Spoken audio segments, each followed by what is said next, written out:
Assalamualaikum warahmatullahi wabarakatuh. Perkenalkan, nama saya Rahma Salsabila. Saya dari kelompok 6. Di sini saya akan menjelaskan mengenai apa itu kolitis ulceratif. Kolitis ulceratif yaitu di mana keadaan yang menyebabkan peradangan atau bisul pada usus besar.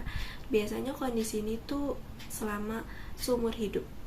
Salah satu dari USI ini yaitu penyakit radang usus atau inflammatory bowel disease atau disingkat IBD, dan juga ada penyakit Crohn. USI ini biasanya menyebabkan diare berdarah dan kram pada bagian perut.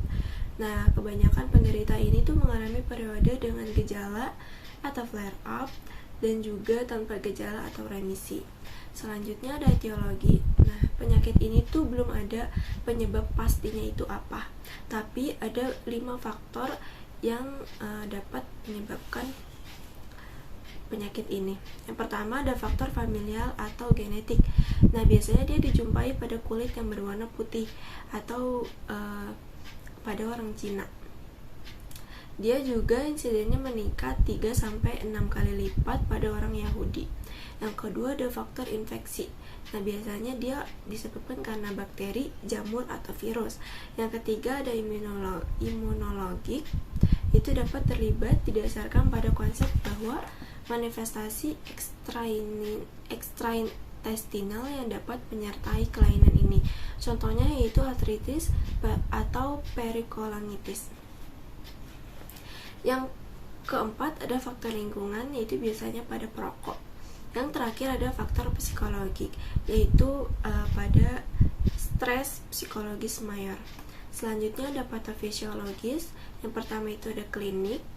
Biasanya dia disebabkan karena demam, penurunan berat badan. Itu biasanya kasus yang berat. Untuk ringannya itu dia biasanya 1 atau 2 feses yang setengah berbentuk mengandung sedikit darah.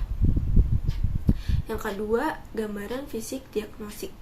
Yang ketiga ada hasil laboratorium. Biasanya ditemukan dengan penyakit anemia, leukosit, kelainan elektrolit, terutama pada hipokalemia.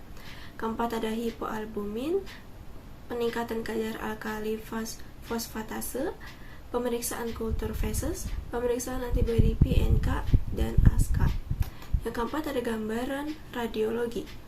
Yang pertama itu fotopolos abdomen, kedua barium enema, USG, terakhir CT scan dan MRI.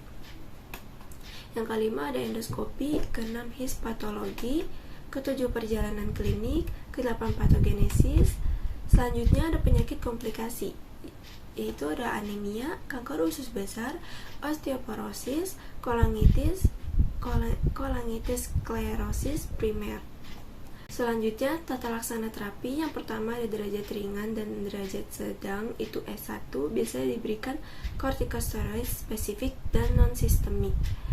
Yang kedua ada derajat sedang atau S2, biasanya diberikan budesonide dengan algoritma prinsip yang sama dengan prinsip yang digunakan pada derajat ringan sedang.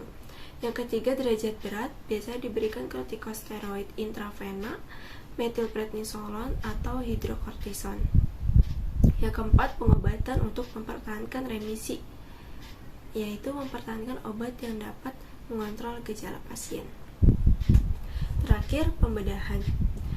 Sekian dari saya, kurang lebihnya mohon maaf. Wassalamualaikum warahmatullahi wabarakatuh.